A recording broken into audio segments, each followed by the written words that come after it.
জানাচ্ছে মার্কিন ঘাঁটি ও বাহিনীর ওপর ইরানি প্রতিশোধমূলক হামলার জবাবে ধ্বংসাত্মক প্রতিক্রিয়া দেওয়ার হুমকি দেওয়া ডোনাল্ড ট্রাম্প এখন আবারও শান্তির পথ প্রশস্ত করার চেষ্টা করছেন।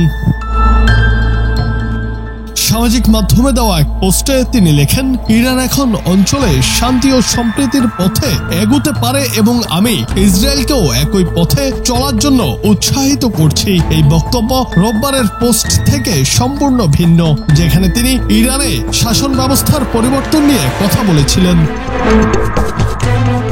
এই নাটকীয় মোড় এবং সামগ্রিকভাবে ইরান সংকট মোকাবেলায় ট্রাম্পের কৌশল ইঙ্গিত দেয় যে তার পররাষ্ট্রনীতি অনেকটাই তাৎক্ষণিক পরিস্থিতি ও দ্রুত সিদ্ধান্ত পরিবর্তনের উপর নির্ভরশীল। ট্রাম্প নিজেই গর্ব করেন তিনি অপূর্বভাবে অপ্রত্যাশিত, এমনকি যখন মার্কিন যুদ্ধবিমান ইরানের ফোর্দো, নাতঞ্জ ও ইস্পাহানের পারমাণবিক স্থাপনায় হামলা চালায় তার 1 ঘন্টা আগেও ট্রাম্প তেহরানকে আলোচনার টেবিলে বসাতে চাপ দিচ্ছিলেন।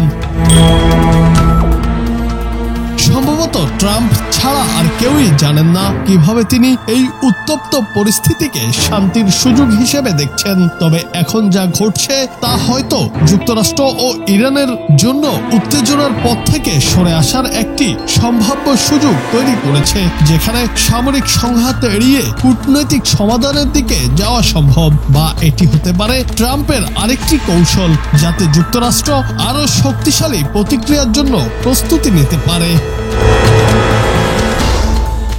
জুনায়েদ আহমেদ, বাংলা টিভি।